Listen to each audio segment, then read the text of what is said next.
साथ इतने सारे नोटिफिकेशन। दोस्तों मैं आपसे क्षमा चाहूंगा, लास्ट वीडियो आपने जरूर देखा होगा, उस वीडियो में थोड़ी सी आवाज वॉल्यूम कम थी। अगर किसी को भी उसमें डिस्टर्बेंस आई हो तो आप ये वीडियो भी देख सकते हैं।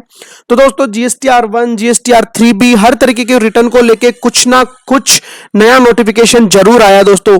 तो नोटिफिकेशन 82 से लेके 88 तक टोटल 7 नोटिफिकेशन आए हैं। 82 की बात हम सेपरेटली करेंगे अलग वीडियो में, क्योंकि वो अपने आप में बहुत बड़ा नोटिफिकेशन है। हम चलते हैं नोटिफिकेशन नंबर 83 में। मैं आपको करेक्ट बताते जाता हूं। इस नोटिफिकेशन में सबसे पहले उन्होंने बोला है कि अगर आप मंथली रिटर्न फाइल कर रहे हो आपकी GSTR1 तो आपके लिए 11 तारीख आपकी ड्यू डेट है। ऑलरेडी पुराने नोटिफिकेशन में भी ये बात बताई गई थी।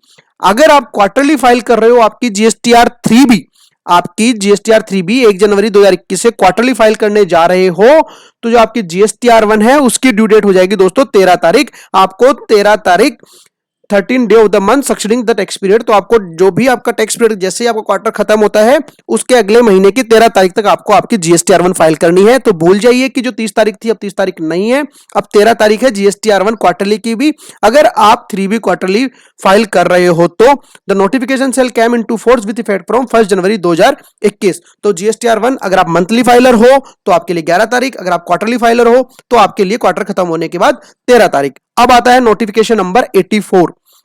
नोटिफिकेशन नंबर 84 बात करता है कि भैया हम जो ऑप्ट करना है हमें 3B को क्वार्टरली फाइल करना, वो कैसे होने वाला है। तो दोस्तों इसके लिए गवर्नमेंट ने बोला है कि ऑप्ट अगर आप करना चाहते हो सेक्शन 39 में 3B को क्वार्टरली फाइल करने के लिए तो कुछ एक कंडीशन आपको फॉलो करनी पड़ेगी। पहली कंडीशन, आपका टर्नओवर 5 करोड़ तक का था पिछले फाइनेंशियल ईयर में। दूसरी कंडीशन, आपने जब ऑप्ट करने जा रहे हो तो उस महीने तक सारे रिटर्न आपने आपकी फाइल कर दी है। और अगर आपने एक बार चूज कर लिया है तो वो बाय डिफॉल्ट तो ऑटोमेटिकली चलता रहेगा वैसे की वैसे ही क्वार्टरली, बट आप चाहो तो आगे बदल सकते हो। अगर आपका टर्नओवर किसी क्वार्टर में जाके 5 करोड़ से एक्सीड हो जाता है तो नेक्स्ट क्वार्टर से आपको मंथली ही भरनी पड़ेगी। सेकंड थिंग, गवर्नमेंट ने यह बोला है कि क्या अभी पोर्टल पे आप चेंज कर सकते हो। जी हां, आपको 1 जनवरी से अगर चेंज करना है कि हमें क्वार्टरली में जाना है तो आप 5 दिसंबर से लेके 31 जनवरी 2021 के बीच में चेंज कर सकते हो। इसमें यह भी बोला है कि पोर्टल अभी फिलहाल ऑटोमेटिक क्या समझेगा कि आप क्वार्टरली भर रहे हो या मंथली भरना चाहते हो। तो उसके लिए क्राइटेरिया दिया है कि अगर आपका टर्नओवर 5.5 करोड़ रुपए तक है और आप जो GSTR1 है वो क्वार्टरली बेसिस पे भरते हुए आ रहे हो तो पोर्टल क्या समझेगा कि भैया आपको 3B भी क्वार्टरली भरनी है। अगर आपको मंथली भरनी है तो आप चेंज कर सकते हो। अगर आपका टर्नओवर 1.5 करोड़ तक है और आप GSTR1 मंथली भरते आ रहे हो तो पोर्टल भी आपको क्या समझेगा, पोर्टल समझेगा कि आपको GSTR3B भी मंथली भरनी है। अगर आपको उसको क्वार्टरली में चेंज करना है, ऊपर की कंडीशन अगर फुलफिल है तो आप उसको क्वार्टरली में भी चेंज कर सकते हो। अगर आपका टर्नओवर 1.5 करोड़ से ऊपर है लेकिन 5 करोड़ तक है आपका प्रीसीडिंग फाइनेंशियल ईयर में, तो क्वार्टर क्या समझेगा, आपको क्वार्टरली भरनी है। आप चाहो तो उसको मंथली में भी कन्वर्ट कर सकते हो, वो कोई दिक्कत वाली बात नहीं है। एक बार तो बाय डिफॉल्ट इन कंडीशन के हिसाब से पोर्टल समझ लेगा कि आपको क्वार्टरली भरनी है, मंथली भरनी है। अगर आप चाहो, आपकी कंडीशन फुलफिल है तो आप मंथली या क्वार्टरली में भी जा सकते हो आपकी फैसिलिटी के अकॉर्डिंगली। बट ये ध्यान रखना, 5 करोड़ के टर्नओवर का ध्यान रखना। और जब आप ऑप्ट करने जा रहे हो तो आपका जो रिटर्न्स है वो आपकी सारी फाइल्ड होनी चाहिए दोस्तों। अब इसके बाद बात आती है कि टैक्स का जो पेमेंट होगा वो कैसे होगा।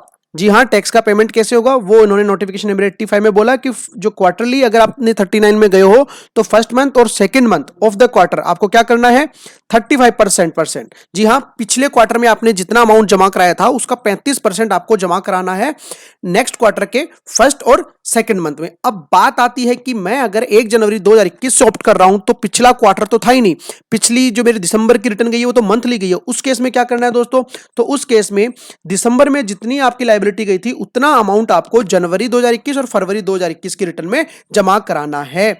अब बात करते हैं जनवरी, फरवरी, मार्च। इसमें मैंने क्वार्टरली सेलेक्ट कर लिया था। अब मैं अप्रैल और मई 2021 में क्या करूंगा, तो जनवरी, फरवरी, मार्च इन 3 महीनों में मैंने जितना जमा कराया है उसका 35% मेरे को अप्रैल 2021 और मई 2021 में जमा कराना है। अब आप लोगों का डाउट ये होगा कि सर मेरी तो लायबिलिटी ही नील है तो मैं क्यों जमा कराऊं। जी हाँ, अगर आपकी लायबिलिटी नील है तो गवर्नमेंट ने आगे बोल दिया है प्रोविजो डाल के, अगर आपकी लायबिलिटी नील है आपको जमा कराने की जरूरत नहीं है, या आपके पास कैश लेजर और क्रेडिट लेजर में एडुकेट बैलेंस है तो भी आपको जमा कराने की जरूरत नहीं है दोस्तों।